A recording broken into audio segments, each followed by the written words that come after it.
Most traders don't lose money because they don't know what a good setup looks like. They lose because at 10:47 in the morning, after 2 losses, they take a trade they already know they should have. And they know it while they're clicking the button to buy or sell. That's not an analysis problem. You can't fix that with a better indicator or a new trading strategy. The only thing that fixes it is a rule you wrote down before you were in that chair when you were calm and thinking clearly. That's what rules are meant for in trading. They're a contract between the version of you who plans and the version of you who just trades. Those are 2 different people, and the second one is not to be trusted. Today, here's what we're going to cover. The 3 category every trader needs rules in, my own 13 as an example for you, and most importantly, how to figure out which rules you specifically need, because your rules should be built around your bad habits, not mine. Let's get into it. Part 1. Why rules exist. Here's the thing nobody explains properly. Planning you is smart. Planning you looks at a chart on Sunday, identifies exactly what a valid setup is, and knows precisely how much risk is appropriate. Planning you is not scared, not greedy, and not down $400 on the day. Trading you is a different animal.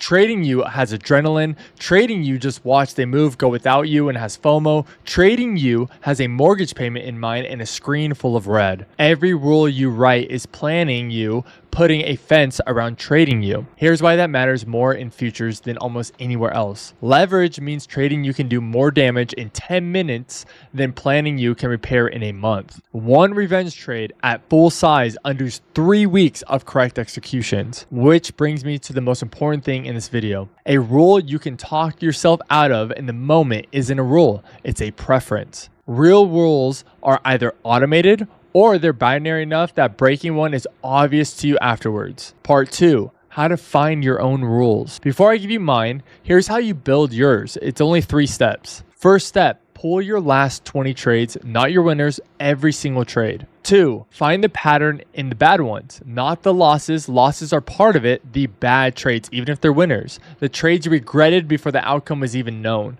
There's almost always a pattern, and it's usually embarrassingly consistent. Step 3, write the rule that makes that specific trade impossible to take in the future. That's it. If you take 5 trades a day and your 4th and 5th are consistently your worst trades possible, your rule isn't trade better, it's hey, let's set a maximum of 3 trades a day. If you blow through your loss limit chasing it back, your rule is a hard dollar cap with an auto liquidate set in the platform. Good rules are embarrassing. They point directly at the thing you keep doing wrong. If your rule list could belong to anybody in the world, it isn't yours yet. You got to be specific. Part 3, the 3 categories. Every complete rule set covers 3 areas: your risk, your execution, and your psychology. Most traders write 4 risk rules and nothing else, then wonder why they blow up on a random Tuesday. Category 1 is the risk rules.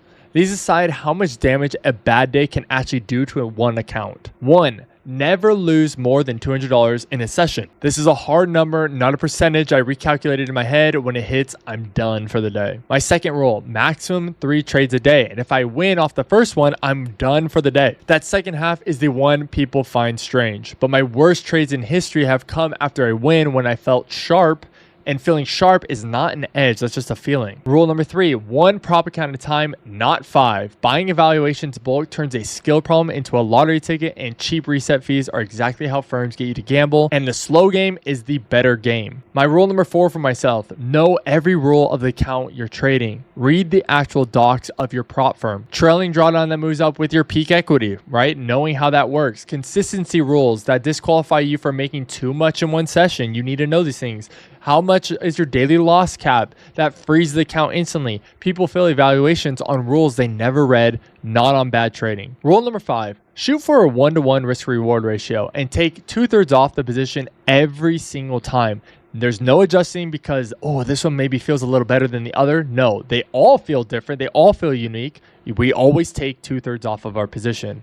Category number 2, here's my execution rules. These decide what qualifies as a trade at all. Here's my rule number 6, every confluence has to be present, all of them. For me, that means price swept a swing low. We're inside a higher time frame fair value gap or some kind of point of interest, and I've got a 1-minute inverse fair value gap with a defined target and a set stop before I enter. Miss one, we do not trade that. Not a smaller trade, there's no trade. Rule number 7, no longs in a premium of an impulse range. And then also rule number 8 is no shorts in a discount of that impulse range. Those two exist because chasing extended moves is the most expensive habit I've ever had. We don't need to FOMO into our trades.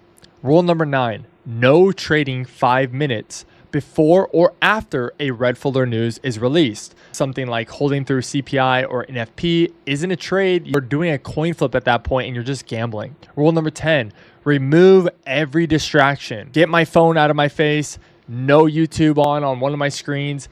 All my attention should be focused on the charts, not split. If you're distracted, you're not trading, you're gambling with extra steps and more distractions. Now let's get into category number 3. These are my psychology rules. This is the category almost everybody skips, and it's the one that actually decides whether you last in the long term for trading. Rule number 11 for myself is if I notice anxiety, fear, greed, or anger starting to well up during a session, I walk away. Not after this trade, not after maybe one more setup. No, if I feel that coming on, I immediately close the charts and I come back another day. Rule number 12. Journal after every session, not just what happened, how I could have executed better, what I maybe was feeling. 10 minutes after every session, every day, no exceptions. Rule number 13, and this is my favorite one, the post-miss journal entry. When a massive move happens, when a big impulse happens without me, I immediately open the journal instead of trying to open a trade and write down maybe how did I miss this impulse, or why was I correct about this impulse about to happen, and maybe how could I catch it next time. And here's why that matters. Missing a big move feels like a loss in the moment it happens. If you let it sit there feeling like a loss, your brain quietly learns that following your rules is punishing, and next time it'll punish you to break them. So you have to actually reframe it as missing a trade that didn't meet your criteria actually is a win for you. It's your process working exactly as you designed, so you don't FOMO in. Log it as a win, or your discipline erodes one missed move at a time. Now, one thing, and it connects directly to what I just talked about. Everything I covered today, you could write down this afternoon. Rules are free. Nobody should be charging you for a list, and that's not what I'm giving you at all in this video. Here's what actually breaks. You can't tell whether you kept them or you have no accountability when it comes to your rules. You know you broke a rule on Tuesday, but did you break it once this month or 6 times? Which one do you break the most? Is it always after a loss or always after a win? You don't know because the only person watching is the same person who broke it, and he's not a reliable witness, and that's you. So that's what I built the Discord for. Sunday, we go through the week ahead. Monday to Friday, I trade the New York session live, and any day you can post your rule breaks or your list of rules that you've actually made for yourself, not your winners, your breaks, and somebody actually sees them and can hold you accountable. That's how you find out which rule is really costing you the most.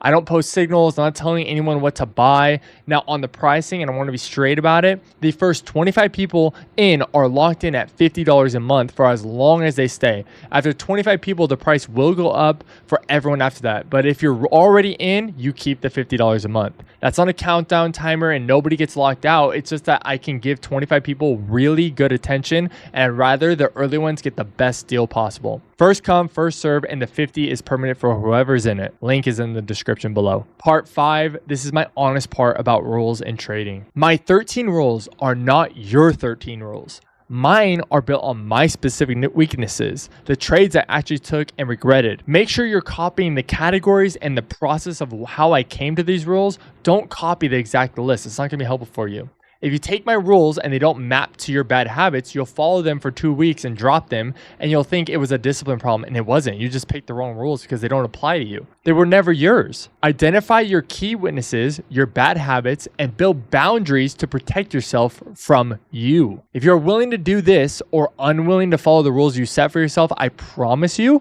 you will never be a long-term profitable trader. Rules don't make you profitable. They make you diagnosable. 2 places I want you to go from here. First, if you haven't seen it, watch How to Set Goals as a Day Trader. These two are a pair. Goals tell you where you're going. Rules are what stop you from blowing up on the way there. Second, subscribe to never miss out on the best day trading content on YouTube.